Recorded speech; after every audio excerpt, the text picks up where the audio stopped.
Get a piece of the country with this incredible 1-level, 3 bedrooms, 2 bathrooms cabin-style home. This house sits on 7.71 open and rolling acres on the end of a street. The lot is surrounded by woods with views of the foothills and has its own pond, a separate single-wide manufactured home and even a commercial-style workshop/garage with power and temperature control.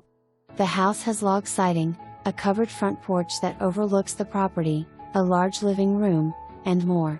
The house is zoned for Anderson County Schools and it's minutes away from the I-275 North. Come and visit it today and be ready to call it your new home.